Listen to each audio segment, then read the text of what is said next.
Welcome to SPRT family kitchen. ఈరోజు మనం చేసుకుని పోయే రెసిపీ మరి చూడండి, చామగడ్డల ఫ్రై. ఈ చామగడ్డలు పులుసులా చేస్తే పిల్లలు కొంతమంది ఇష్టపడరు, కానీ ఇలా ఫ్రైలా చేస్తే మాత్రం ఖచ్చితంగా తింటారు. 100% చాలా చాలా బాగుంటుంది. అసలు జిగురు అనేది ఏమీ లేకుండా పొడి పొడులాడుతూ చికెన్ ముక్కల్లాగా, చికెన్ 65 లాగా, ఇది చామగడ్డల 65 లాగా అనిపిస్తుంది. చాలా చాలా బాగుంటుంది. మీరు ఒక్కసారి ట్రై చేయండి. చాలా చాలా బాగా కుదురుతుంది కూడా. నిజంగా మీరు ఒక్కసారి ట్రై చేసిన తర్వాత మళ్ళీ మళ్ళీ తినాలనిపించే ఈ రెసిపీని మీరు ఎలా చేస్తారో, ఏం చేస్తారో చూడండి. ఎంత బాగుంటుందంటే చాలామంది అయితే ఇది చారులోకి చాలా బాగుంటుంది. అయితే ముందుగా దీనికి కుక్కర్ తీసుకొని కుక్కర్లో శుభ్రం చేసి పెట్టుకున్న ఈ చామగడ్డలన్నిటినీ కూడా ముక్కలన్నీ ములిగేలాగా స్టవ్ మీద పెట్టి ఒకే ఒక విజిల్ వచ్చేంత వరకు విజిల్ చేయండి. ఈలోపు పచ్చిమిరపకాయలు, ఉల్లిపాయలు, అలాగే చామగడ్డల్ని ఉడికిన తర్వాత పీల్ ఆఫ్ చేసి, అంటే తొక్క తీసిన తర్వాత మనకి కావలసిన సైజులు, మరి చిన్నవిగా కట్ చేయొద్దు, కొంచెం మీడియం సైజులో కట్ చేయండి.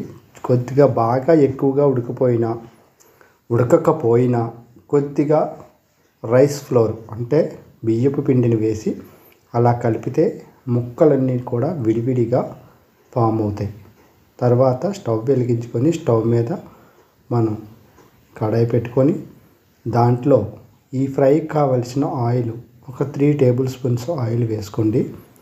తర్వాత కొద్దిగా పచ్చిశనగపప్పు, మినపప్పు, అలాగే అది జీలకర్ర, ఇంకా మీరు వేసుకోవాలనుకుంటే ఎండుమిరపకాయలు, పచ్చిమిరపకాయలు,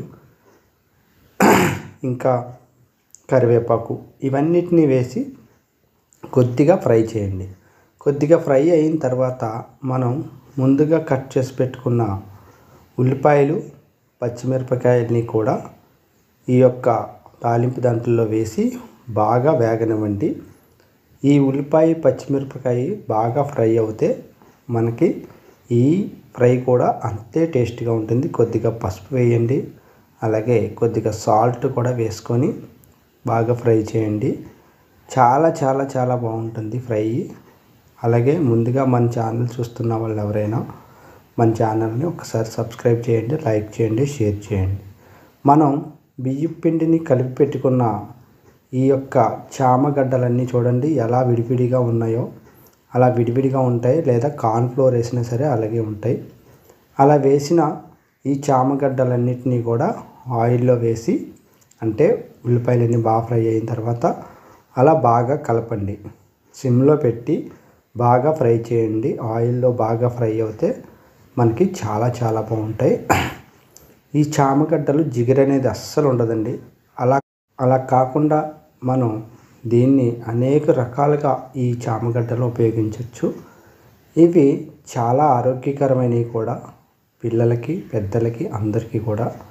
అయితే ఇలా ఫ్రై అయ్యేటప్పుడు మనం కొద్దిగా చివరిలో కారాన్ని యాడ్ చేసి, కారం మనం సరిపోయినంత కారం వేసుకొని ఒక్కసారి బాగా కలపండి. కలర్ఫుల్గా వచ్చేస్తాయి. చాలా చాలా టేస్ట్ ఉంటాయి, చాలా బాగుంటాయి కూడా.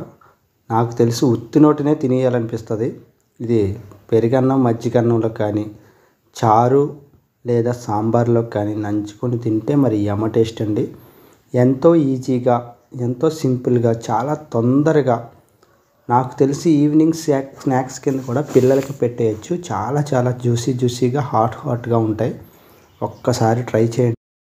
నచ్చితే మళ్ళీ ట్రై చేయండి. చివరగా కొత్తిమీర ఇంకా గార్నిష్ చేసుకొని మనం వడ్డించుకొని తింటే యమ టేస్ట్.